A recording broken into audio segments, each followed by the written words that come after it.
Coming up on Refresh Cinema. Played by John Voight, Angelina Jolie's father, and he's great as Mr. Certain. He's so great. Cartoonish. He's like if Yosemite Sam was a real guy. He really is. Yeah. He's got his mustache. Got them sideburns. Oh, and the not as nice classic as mine though. Not as nice as no. And he's got hair higher than the Lord.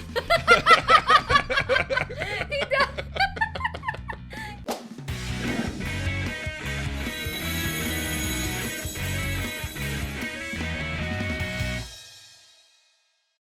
Hey everybody, I'm Vincent. And I'm Jess. And this is Refresh Cinema. And today we are talking about holes.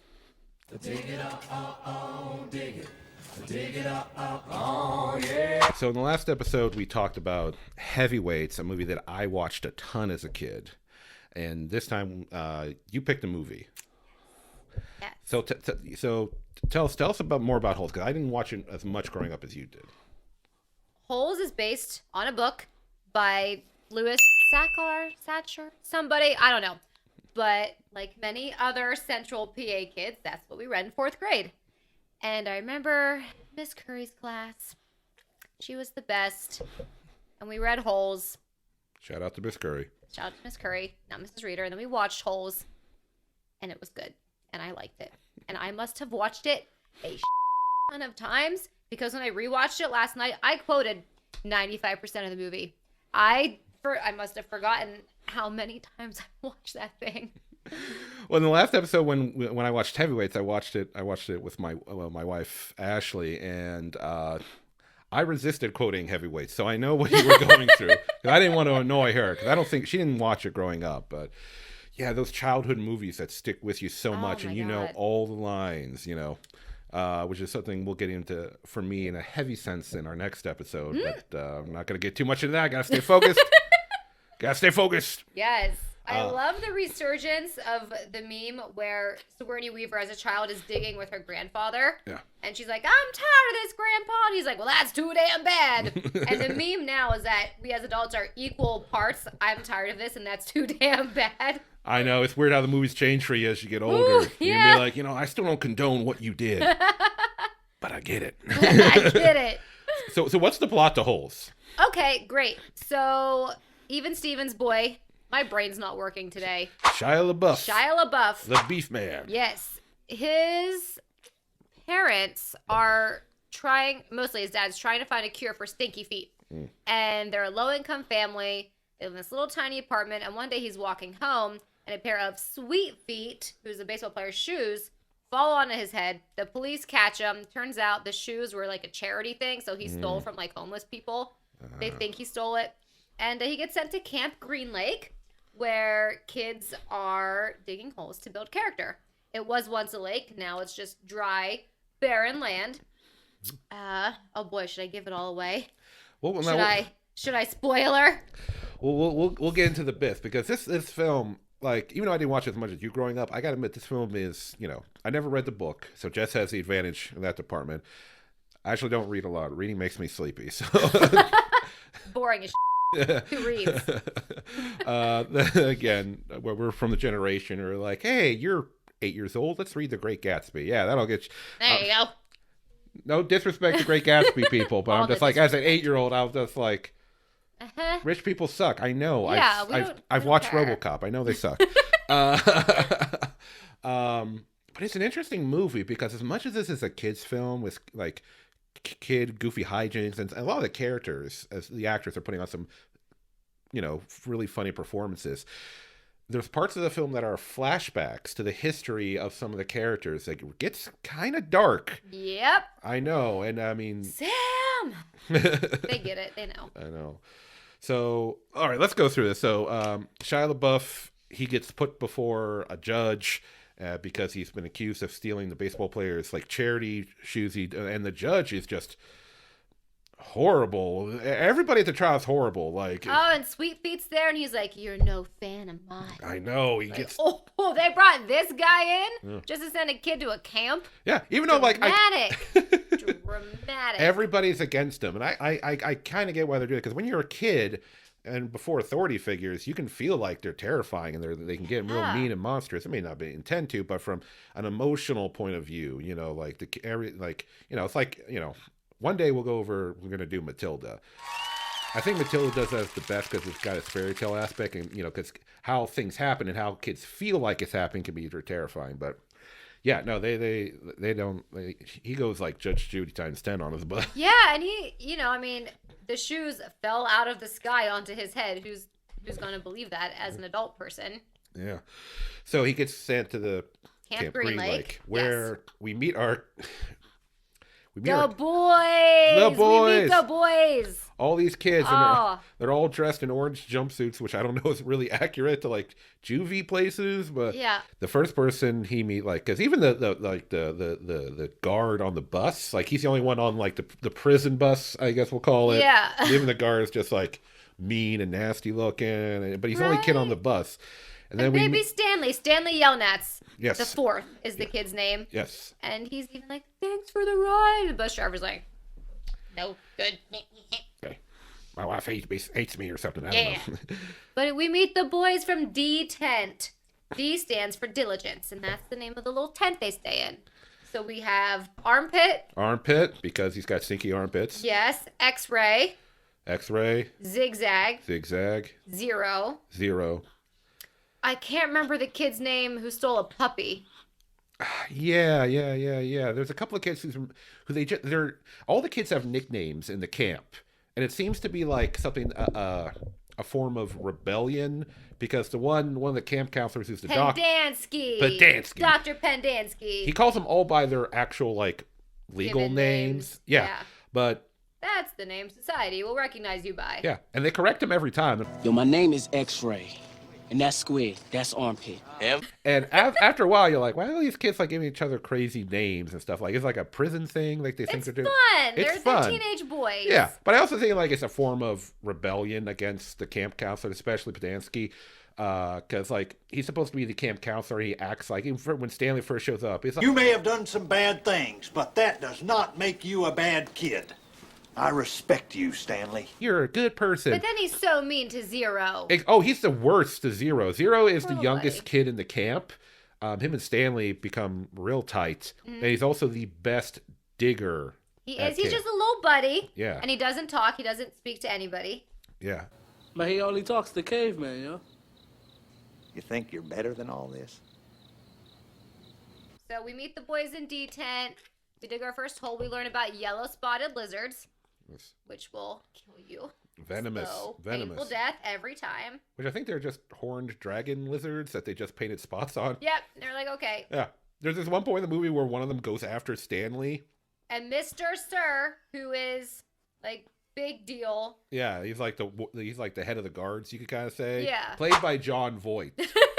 Angelina Jolie's father, and he's great as Mr. Sir. He's so great. Cartoonish.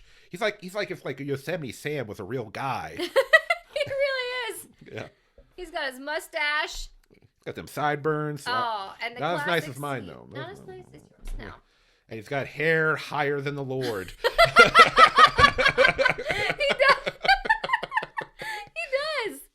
He does. And there's the classic scene where Stanley says, "Oh, the warden's really scary," and Pendansky goes, "Oh, that's not the warden," and everything builds up and builds up. Yeah.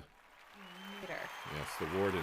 Our Lord and Savior, Sigourney Weaver. You gotta watch out. I mean, that chick killed aliens. She can kill aliens. As your kid, it's horrible. So of course she can dig holes. Yeah. She killed aliens. Yeah. She took a break from digging holes because she got tired of it with her grandpa. She went and searched the aliens. Then she went back. Yeah. The Sigourney Weaver He's like, timeline. I'm staying on Earth from now on. I had enough of it. Screw space. It's too much of it. There's only so much Earth. That's true. But there's a lot of Earth digging holes. Yeah. So all these kids at the camp, like Stanley's a super nice. He's kind of like, he's a very timid kid, so he gets bullied a lot. Right off the bat, and you can tell like it's kind of like a prison gang. There is a power, there is a structure here. Like the D10 kids, X-Ray is clearly the leader of the group. I would say maybe Armpit is one of the enforcers. Yeah. But X-Ray clearly their first day at lunch, Stanley sits down and X-Ray is he takes. You wouldn't mind giving up your bread to someone who did dig all day. Yeah. He's always come up for reasons why he should get something opposed to everybody else. He's been there longer than everybody. He'd been there 6 months. Yeah. At the start. He's clearly the top of this little prison gang pyramid, And you see that more when they're digging and Pandansky comes to bring them water. Yeah. And there's a specific order that everybody's in, which changes after the accidental fight in the rec hall. Yeah. Stanley trips over something, lands on a guy from another tent who tries to fight, and then all the boys get ready to use back. And Zero, you see him very slightly reach on the pool table and grab a ball. Little baby Zero's ready to raise hell. And so after that, and everything's smoothed over, all the boys are like, nobody messes with the caveman. Yeah. And Stanley's like, I don't want to mess with anybody. And they leave. They're like, come on, caveman. And they gesture to Stanley, and that's when we realize that he has a nickname now. Yeah. Because they say, you belong in a cave, man. And then he's caveman. And I'm like, I could cry. Stanley, because Stanley does tell the guy, hey, no, you watch it. And they show loyalty. You're one of us. You're probably, he does go up in the pecking order of the line. Yeah, because they put Zero behind him after that. Yes. Which, he can tell Stanley doesn't feel too good about it. But they're out there for hours a day digging. X-Ray gets a shorter shovel. Yes, it's part of a strategy. does. He has his own shovel because the shovel's a measuring stick. Yep. 5 feet long. So yeah, X-Ray, he's a cunning kid, and that's the thing about these kids. They're not little angels, but they do show that they do have a sense of loyalty because that's the kind of life they've been living. Where they have to scrape for everything they get. They have to be tough. Where Stanley, he has a his family's not doing well, but he has his mom, his dad, and his grandfather, and they're all very loving and caring. So he comes from even though financially speaking, they're all the same. He had the support of family, so he's very different from the other kids, and he made it's kind of it's like in Shawshank Redemption when Andy is totally different from all the other inmates in there, but he's the kind of different the place need, and Stanley is the same way. The way he has a different approach to handling things in life. And you see that the kids do have therapy sessions. Yeah. Which brings us to them asking how Stanley got there. And what did you do? What happened? He said, well, it's my no good, dirty, pig stealing great great grandfather, Yelnats. Yes. That's fun. And then the lore comes in, and we get the lore. Yeah. There's double lore. There's double lore. There's triple lore. There's the backstory of Stanley's family, and then there's the backstory of the warden's family, well, partially her family, but then there's an intersection that kind of brings all this stuff together. Yeah, and a little bit of Zero. A little bit of Zero, Oh, sorry, that's a spoiler. Yeah. But, so what we find out is I'm going to say the early to mid 1800s, maybe late 1800s. When people would sell pigs for their daughters. To get married, yeah. Yeah. Aya Yelnats is in love with this farmhand's daughter. And the dad's like, well, Igor wants her to. And Igor's this big sloppy man. Yeah. And Elia is this wonderful looking human. And he's like, all right, fine, I'll go get a pig. So he goes to Madame Zeroni. Played by the great late Eartha Kitt. Yes. The first black Catwoman, even though people complained when Catwoman was black 3 years ago, so I never got that. Sorry. Sorry. Side rant. No more politics. And so he goes to Madame Zeroni and is like, you got to help me, dude. This pig is small. And she goes, okay, well, every day, carry the pig up the mountain, let it drink from the spring, sing it this song, and every day you will get stronger, the pig will get bigger. And then on the last day, you have to come back and carry Madame Zeroni up the mountain, she says, so I can get big and I can get strong. And so he does the whole pig thing. He's got this nice, great big pig. He takes it to the farmer, and he says, both pigs are the same size. Daughter, you choose. And again, it's this very sloppy looking man versus Aya, who has his hands full of flowers and he's looking so Hair's sweetly. all done nice, parted. Yeah. And she's like, I don't know. Which pig is bigger? Yeah, we should point out that the woman he loves, it's been pointed out to him that she is very Her dumb. head is as empty as a flower pot, said somebody. I forget who, but someone said that. I think it was Madame Zeroni who pointed it out. I was like, She's like, you sure, bro? yeah, because You she sure, tells him, bro? like, you should go to America and meet my son. You should be with, you two would be like good friends, Oh, or yeah. whatever. And he's like, nah. But pass. As he's standing there getting his heart broken, because she's like looking at each pig, and he's there so hopeful, and she goes, I don't know. And he's like, he rips his flowers, and he's like, peace, keep the pig. Yeah. Bye. So he gets on a boat and goes to America. Yeah. And as we recall, Madame Zeroni says, if you do not carry me up the mountain, your family will be cursed for always in eternity. Yes. And he forgets about poor Madame Zeroni. He goes to America. Because Stanley's family has horrible luck. Just tons and tons of luck. Like, they're poor. His father can never come up. Can't figure out the recipe to, the anti-foot stink thing he's working on. Oh, and they're getting threatened to be evicted because the building smells so bad. Yeah. And then there's like his grandpa tells him a story of like his one of his his great grandfather whose stagecoach got hijacked by the famous outlaw Kissing Kate Barlow, who would Cue Patricia Arquette. yes, who would always she would always put big red lipstick on and leave a kiss on the people she would kill. Yes, but So- she didn't kill She the didn't. great-great-grandfather. No, she left him Grandfather. alive. And his grandfather tells, Stanley, this is before Stanley goes to I should call it juvie, but I'm going to keep calling it prison camp. Because, Oh, that, he was lost in the desert after, the stagecoach got messed up. And he said he found refuge under God's thumb, and no one knows what the hell that means because he was crazy, because he was There's out in the all right. desert for, a couple weeks or something. But that comes back into play because we find out the history of Camp Green Lake was about 100 years ago, when there actually was a lake out there. and a full town, and Sigourney Weaver's great-great-grandfather. No, owned- just grandfather. Just grandfather. Yeah, yeah. I guess this was the 90s. Yeah, Yeah. Yeah. So, time.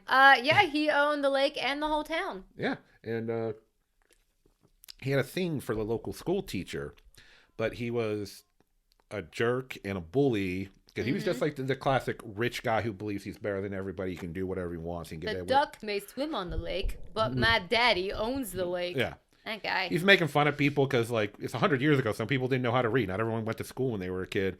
But we have Miss Barlow, who's the local school marm. Yeah, I think that was this the terminology? is before her being Kissing Kate. Yeah. We're doing a double flashback here. And there's this man who sells onions on the side of the road, Yeah. Sam. Yeah. And Sam is not a white person. Sam is African American.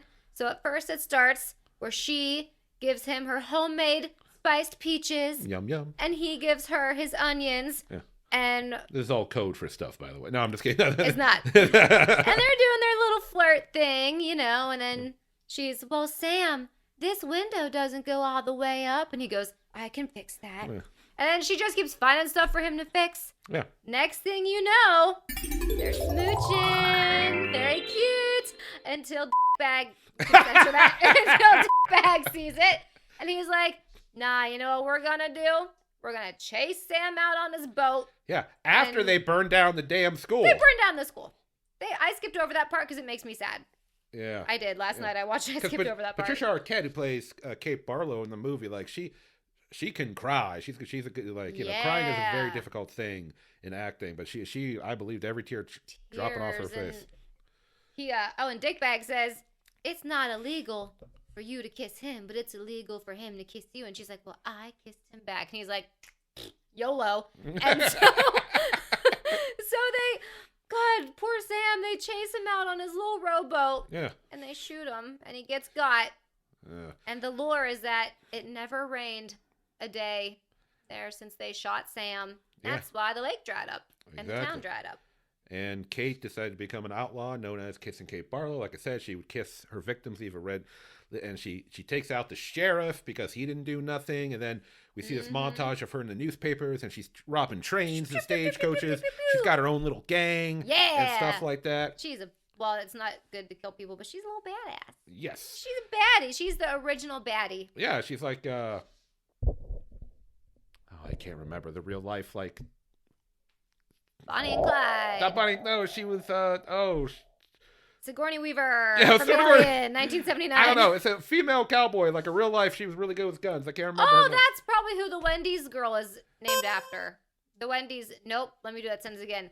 That's, the Wendy's logo is a nice redheaded girl. She Yeah. looks like she's from the country. She was probably shooting people. Well, no, that was Dave Thomas's daughter. Oh, who lets me talk for this long? I'm the one who pressed play on the cameras. But, all right, but anyway, so I'll put it up on the screen right here. Who I'm trying to remember. Right over there. Some people are probably already way ahead of me. I don't know. We have veered. Yeah. So, circling back to the hole digging. Yes. Now that we have the lore. Yeah, because they tell the kids, oh, you're digging holes To build character. But if you find anything nice, you bring it to the warden. How interesting. Ah, yes. So one day, they're digging, they're almost done, and Stanley finds it looks like a little golden bullet with KB and a heart carved into it. And X-Ray's like, well, you better give that to me, right? Because I've been here longer. And so the next day at the beginning of the day, X-Ray presents. He's like, I was digging right here. I found this. Warden comes and says, great job. Get the day off. And then we're going to dig and dig. They turned into a full-blown excavation They site. truly did. It was at least like 10, 12 feet deep. And they were like doing arches. Yeah. And there's no way those kids did that. I do like how at the beginning, like... At the beginning of the movie, like right before we're introduced to Stanley, there's like an overhead shot of all the holes in the desert, Yeah. and you can totally tell that no human being digged them because they're all perfectly circular. They brought some big ass drill shit and just like me and my sound effects. Oh, But I loved it. So they're digging, they're digging, they're digging.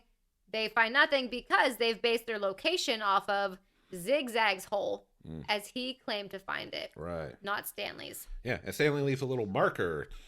There's just like a rock there That looks that like he an old remembers. woman's face. Does it? You look at it again. It looks like it's got like a face. It's got like it's very smoothed out, but there's definitely a person's face on there. Yeah. Yes, it's like a grandma. Like maybe it is the fossilized head of Madame de Theroni. I don't know. Oh, what if it is? That'd be crazy. Yes. So this happens, and one thing leads to another. I don't know if I'm skipping anything, but Zero gets tired of everybody. Yeah. Zero gets tired. Right, because you want to tell it? Backing it on up. Yeah, backing it up. Stanley's mother writes him a letter, and she says, I feel so sorry for the old lady who lived in the shoe, because it must have smelled real bad. and Zero's standing there, and he's like, I don't get it. And Stanley's like, well, I don't like you reading over my shoulder. And Zero says, I can't read. Yeah. Zero's never learned to read. And since Zero is the fastest digger, they make a little deal that they will do reading lessons in exchange for digging. Exactly, yeah. And the other campers, like Zero and Zigzag, and they all like they start laying into Stanley because he's got like basically they say a slave. I'm gonna go with servant here on this one. But, Yeah. And like it starts turning the kids against them because remember Stanley, like even though he's not at the top of pecking order, he's part of the group at that point. But now that he's working less hard, they're all starting to turn against him. This causes a fight where Zigzag gets up in Stanley's face. He's like, "Hey, if I give you a graham cracker, will you dig my eye hole?" And he shoves the graham cracker in Stanley's face. And Podansky's like, "Go ahead, Stanley, fight him. Show him." He's like, Fight him. "Fight him. Go show Fight him. Give him, hit him." So Stanley, he really hasn't stood up for himself much so far in the movie. But now that he has he's been okayed, they start going at it. The only problem is, once again, Stanley's not really a fighter, whereas Zigzag, you can tell he's a kid who's been in a fight or two. Yeah. So Stanley, he gets in a few good hits on Zigzag, but overall Zigzag is dominating the fight. But then Zero comes in and puts Zigzag in a chokehold. That boy's been through some. He's wee little. He's little, but he's tough. Plus, digging those holes all day, you have to think not only these kids, they've had to have put on some muscle. Yeah. And probably have a lot of endurance from doing that all day in the hot desert sun. But yeah, Zero does not let go of Zigzag to the point where the others are getting concerned that he's going to kill him. And then Podansky pulls out the shotgun, shoots off around. It's like, when I say it's done, it's done. And then this causes them to bring out the warden and Mr. Sir, and they go over the whole thing, and everyone is like, they try to first play it off as like, well, he just got the hot sun and he just messed with his Yeah. head. But then it's revealed that like, oh, Zero's been helping dig the hole, and Warden and Mr. Sir, they're all angry. It's like, why would you do that? He's, I'm teaching him how to read. What? They're like, no. yeah. No way, broski. Yeah. They're all like, don't do it. And he's like, okay, well, can I still teach him to read? And they're like, no. No. And I get it, because they don't want the kids are kind of clever. We've seen it, but they don't want the kids being too smart. Yeah. Because it's kind of classic power move. Don't let certain people get educated, because then they could become a problem. Yeah. There's a lot of undertones in this film about classism and racism and privilege. Yep. And Yeah. so Zero's tired of everyone's crap, and Pendansky says to him, D-I-G, what does that spell? And Zero takes his shovel and he hits Pendansky over the head and just says, dig. Go, Zero! And he books it. And in all the commotion, Stanley takes the truck and he tries to drive it out after Zero. Yeah. A couple days later. It doesn't like Yeah. right from. Yeah, so a couple days later. And then he drives it into a hole not far off. Oh, the water. It's the water truck. So the water splashes the Goes hell out. everywhere. At least the truck got washed. That's We true. said- It needed it. The warden and the other people, discuss what are we going to do about Stanley, and she's just like, Oh, what are we going to do about Zero? Because Zero was a homeless kid. Yeah. So the warden says, wait a couple weeks, call it in. The buzzers will take care of him. Yeah. Which And you Zero. Yeah, and Zero, they just wiped his file to make it look like he Yeah. was never there, because none of the kids are going to speak up against the warden, because like they, as much as they have their like little rebellious moments, They're making Zero disappear. They're, yeah, that's a real shame, because like these kids deserve better. And that's when you see truly how horrible the people are who are running the camp. Yeah. Yeah. No. So Stanley takes the truck, doesn't make it very far, but eventually he finds Zero in the middle of the nothingness, hiding under a little rowboat that's tipped over. Yes. And he is drinking under there what he has aptly named Sploosh. And it's like blue or something. It's like a weird, dark color. Yeah. aquatic color. Yeah. Yeah. It's in jars. And they say it tastes great. Yeah. So I'm like, all right, well, we should get the hell out of Dodge. And Zero goes, oh, by the way, what's Mary Yellow? And he says, what Mary Yellow? And they read it, and it's Mary Lou, which was Sam's horse's name. Yes. And They have taken shelter under Sam's overturned boat, which, where's the skeleton? I was wondering the same thing. Where's the skeleton? Maybe it floated away. I guess, because like obviously the then- lake didn't dry up in yeah. a single day. I'm guessing But it's they traverse a lot. yeah. But anyway, Yeah, and we find out that the sploosh is just the. well, is that revealed now or later? Oh well, they say it tastes like peaches, so it's the peach jars that he got from Kate Barlow. Yeah. So I guess peaches stay good in jars for 100 years. Yeah, I don't know. Who knew? Tell that to what is it? Not OSHA, the other one. Oh, FDA? Federal Administration? Drug Administration. No. Who is the other one that tells us how long we can keep sliced meat for?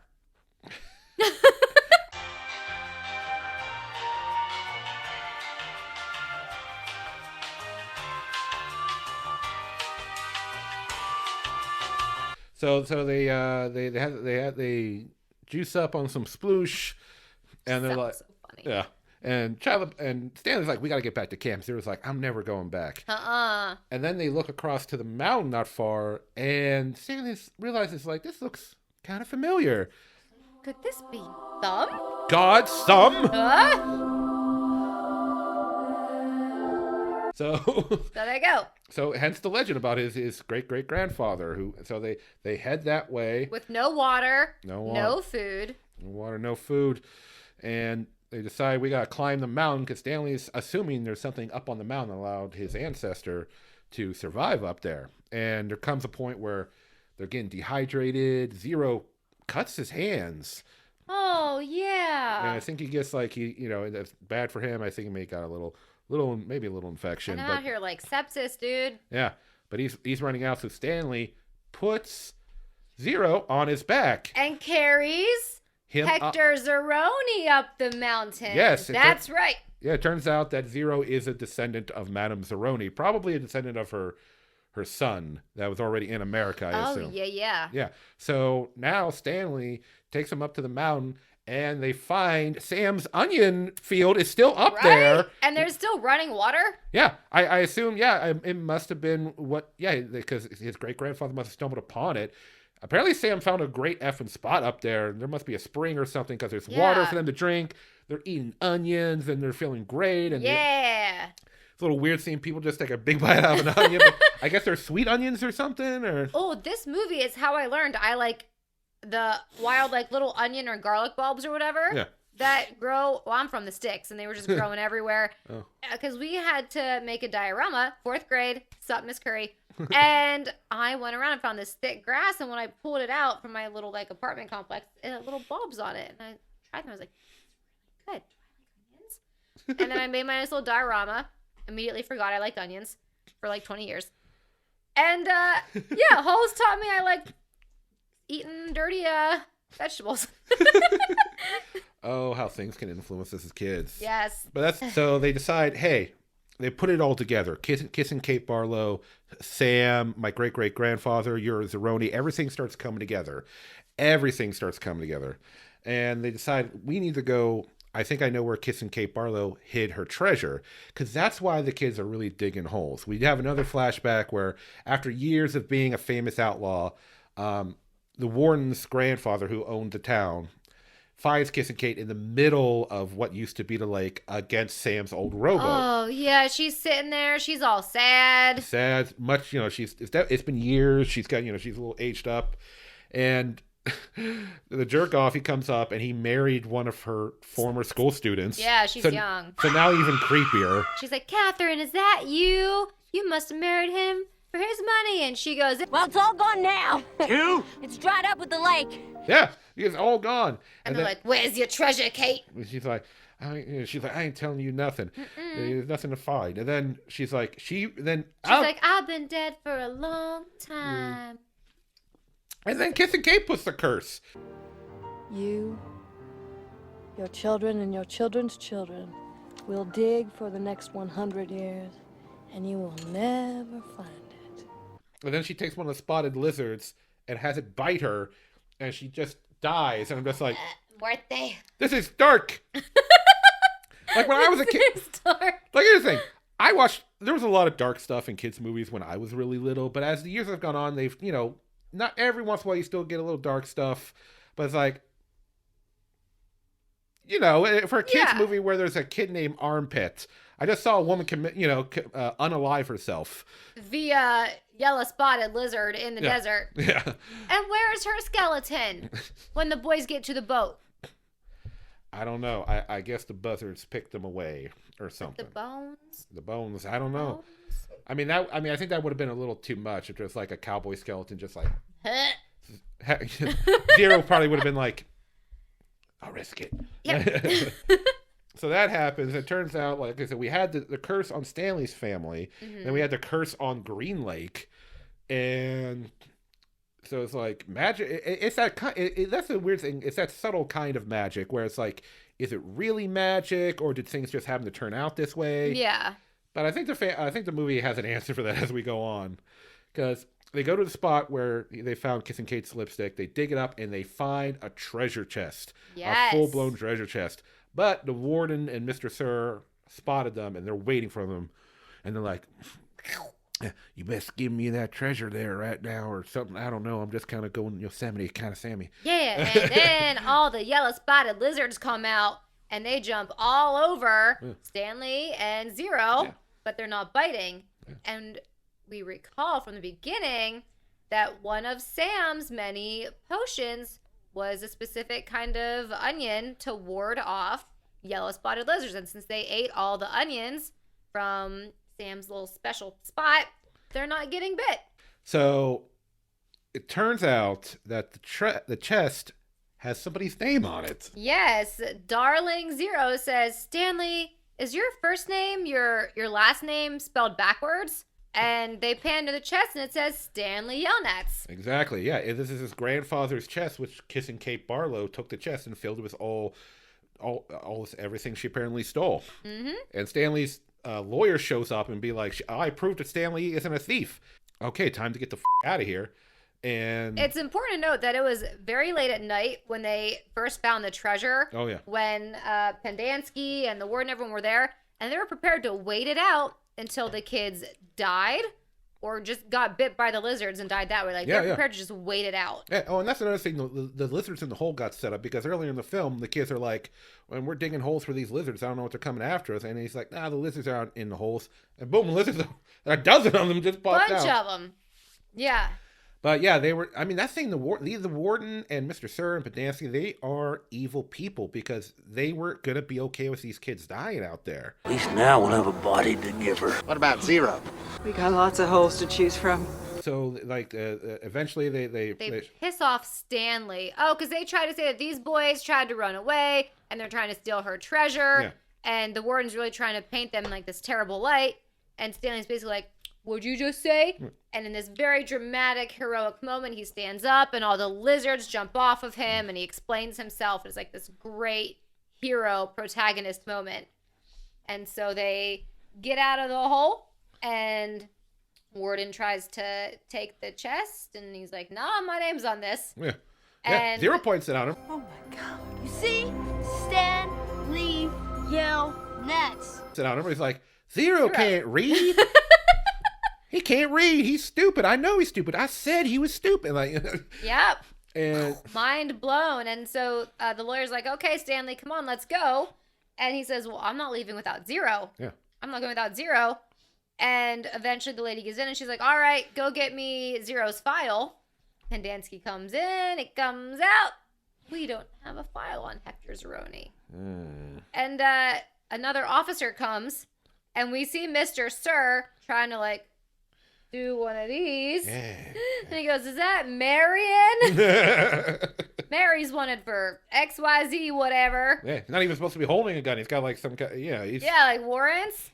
And everyone's like, Mary, that's not a guy's name. It's not. Oh, they said we didn't know that was a man's name, and then something he says, just like you didn't know Pendanski wasn't no doctor neither. Yeah. Everyone gets found out. The whole scheme's falling apart. It's done. Yeah, everyone is like, so then the officers that are there, who were there with Stanley's lawyer, they're like, we are now taking over this camp. It's under our jurisdiction. Ooh, excuse me. Bless you. Ooh, everyone's clapping. They're like, you three against the wall. Yeah, all the kids are happy. They're like, you're against the wall. And then the beautiful moment that lets you know it starts to rain. It has not rained at camp at this Green Lake since Sam's. Like, it's not rained at all. That's why everything dried up. Not a drop. And it's like all these kids are like jumping out in the rain. They're having a great time. It's like all the frustration and pain and all the crap is just getting washed off them. They're just having this miracle moment because all the curses are lifted now at this point. The curse of Camp Green Lake is lifted because it's been 100 years, and the warden didn't get the treasure. Stanley put a Zeroni on his back, carried them up the mountain, and gave them a drink. Sang to him. And sang to him. If only. Yeah, the curse, it was a multi-part curse. There was a lot of moving factors to this curse. Layers. It was like an onion. It all makes my God. sense. Peeling that onion. Right, Shrek? But yeah, so it's like this beautiful moment. Once again, another Shawshank Redemption connection there. Like at the end when Andy Dufresne gets out of Shawshank and it's raining and he's just like, the kids have there you go. We're gonna talk about that. There we go. You gotta watch Shawshank. It's one of my favorite movies. But yeah, so they go home and then Hector goes back to Stanley's house to meet the family and they're gonna open the chest. And his dad's like, played by Henry Winkler. Yeah, the Fonz, baby. Yes. Or Mr. Coach Klein. What's that from? The Water Boy. Oh, yeah. Mr. Coach Klein. Mr. Coach Klein. So they open the chest. Yeah. And it's got some jewels in it, baby. Jewels, gold, deeds or something? I think they're old, there's a word for them. Whatever the hell they were stealing in the first Die Hard movie. Oh. The stock market stuff. Oh yeah, the parchment papers. Yeah, And like this one was worth $25,000, and Stanley's like, oh well, now it's got to be worth millions. Yeah. How does he know that? He doesn't. They barely had the internet. They cut that scene where Stanley was a stock market enthusiast.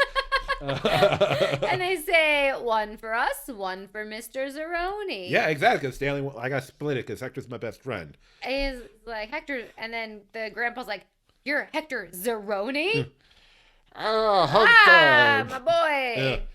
And then, so now they're rich, and Hector hired, because Hector, early in the film, we're gonna, Zero was like, me and my mom, we used to live in a bunch of different places, and we were homeless, and I had to like sleep like in the playground and stuff like that, and he lost his mom just one day, like they got separated for some reason, and he has no idea what happened to her. So now that they're rich, hires a team of private investigators, finds her. Turns out like she was searching for him. Yeah. They never go into detail how the separation happened. I'm assuming she went to go do a job and got stuck or something like that. Yeah. But it's a nice little moment, and we see the grandpa cry watching it, because like he knows like their like not only has Zero come full circle with his family, the Yelnats have now come full circle with theirs. Like the whole thing is all cleared up, and it's just a nice touching moment.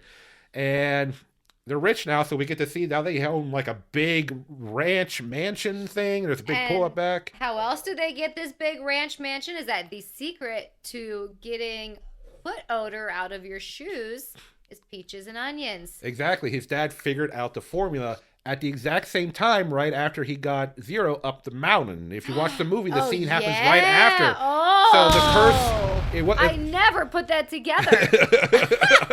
Oh my god. Yeah, it like the curse is like boom, like and the whole Yelnats, just. Oh, good for them. Yeah, it's a great scene. Yeah, because it's like, okay, yeah, the curse was real. Yeah. It's just a coincidence on the same day where Stanley got his ass up the mountain. Oh, now I've figured, because it's peaches and onions. That's the secret to it. So they make a foot odor spray called Sploosh. Sploosh, and they get Sweet Feet himself to do the commercial. Yes. Exactly. And all the boys are over at their new big house, and they're out in the pool. They got water slides. They got water slides. Real water slides. Because they all got taken out of the camp. The camp, is now a Girl Scout camp, which is funny because all through digging holes, Mr. Sir would say, "This ain't no Girl Scout camp." I know. Yeah, it's all kind of fun, and all the kids got actual therapists that are really helping them out with their problems, and it's just a nice, big, happy ending with a big old bow on there at the end. Yeah, real cute. Yeah, it's so funny how this movie, like I said, it's got a lot of like messaging in it, and just like all the bad guys in the movie are all people who are in positions of power that are above them, except for at the end when the lawyer and the like the cops or Texas Rangers, because they're all wearing cowboy hats. So I'm probably stereotyping that somebody's gonna be like, it's not how it works down here. But yeah, no, because that can be big. Because when you're a kid, everybody's above you. Yeah. All the adults are all. It's another like thing where it's very relatable to the kids, because either you're a kid or you're not. If you're not a kid, what you can do is very limited. And people put you down if you say like, okay, you're going to a prison camp. You're going to prison camp. And I think that's probably why it stuck with kids, because and for all these years, and people like yourself still look back on it fondly because it's relatable. Yeah. And I remember when I was, so young watching it, I'd be like, with their nickname thing, I'd be like, yeah, you stick it to those adults. And now as an adult, I'm like, they don't care at all that these kids are giving themselves nicknames. The adults could care. They could not care less. Yeah. But it's such like a big thing for the kids to do. It's funny how the perspective shifts. Yeah, like Podansky's maybe the only one who cares because he's trying to give off this like performance that he's like a caring therapist type. Yeah. But and maybe he does call them by their real names because at some level it ticks them off. But yeah, like Mr. Sir doesn't care. Like Mr. Sir calls them by their nicknames. He calls caveman and armpit and zigzag. And... But he does it in a mocking way half the time. Yeah. I gotta say, I really love John Voight as Mr. Sir. He's perfect. He's so cartoonish. He's just great. And Sigourney Weaver is the greatest Warren. She's legitimately like intimidating and kind of scary at times. But yeah, no, she was good in this. She was very intimidating. She had such like a calm, threatening presence. Yeah. No. Everyone did a great job. Everyone is very memorable. I mean, a lot of great character actors in this movie. Whew. So yeah, Holes. Holes, yeah, no. This was a good rewatch. Yeah. Just another cool kids film, we've done 2 kids films now in a row. So in the next one, we're gonna do a movie that is not a kids film. That you love. I love very much. You love very much. Which got some great stories with it. She's got something that she's aching to talk about. A certain event happened when we watched this movie a couple years ago, but we'll get into that because I know you want to talk about that so bad. I do. But yeah, it's not a kids movie, even though I watched it a ton of time as a kid. No, but shouldn't. Yeah, but anyway, all right. So yeah, guys, that's it for this episode of Refresh Cinema. Let us know down in the comments what you think about Holes. Have you seen it before? Did you grow up on it? Just let us know down in the comments.